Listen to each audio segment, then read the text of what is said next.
An identity theft ring busted on the Treasure Coast. Yeah, a Fort Lauderdale man is behind bars tonight. He's accused of trying to fraudulently purchase a Cadillac from a dealership over in Vero Beach, but he was outsmarted by deputies. Yeah, CBS 12's Al Peffley has more on how it all happened. If you pull the crime, you're going to have to be able to do the time. Stephen Nichols, general manager at Linus Cadillac Buick GMC in Vero Beach, says he's been in the new car business a long time, but he's never had a deal quite like this one. According to sheriff's detectives, 40-year-old Philippe Cannell of Fort Lauderdale called the dealership a few days ago and wanted to purchase a Cadillac Escalade like this one.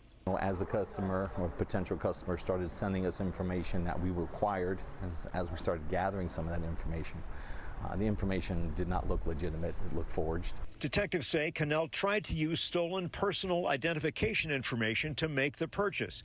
He was not approved for the Escalade, but he did get approved for a less expensive Cadillac Lyriq luxury SUV.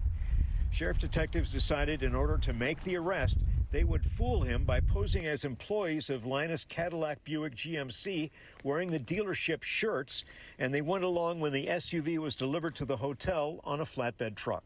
Yeah, he thought, he was getting the car, and we had some paperwork printed up that was not correct, but just for illusion.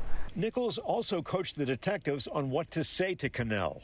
When you go into an undercover role, you've got to have all the parts. You got to make it look like it's real to get people to believe and buy what you're doing. I actually kind of help coach him up on, what is typically said and what is typically done, again, to try and make it seem as realistic as possible. Once Cannell signed the paperwork for the SUV, he was arrested. Detectives say a search of his hotel room and a U-Haul van uncovered more than 50 fake IDs and driver's licenses, international passports, birth certificates, social security cards, suspected stolen checks, and mail. So where did this guy get all these phony IDs and social security numbers and credit cards, things like that? That's definitely part of the ongoing investigation. Usually in cases like this, either it's folks who are breaking into cars and stealing wallets and purses and identification, or they're obtaining this information through the internet and creating fictitious items. The sheriff says Cannell appears to be part of a larger identity theft ring. He didn't learn how to do this on his own, right? He's part of a bigger operation, and that's part of our investigation and what we'll continue to work on.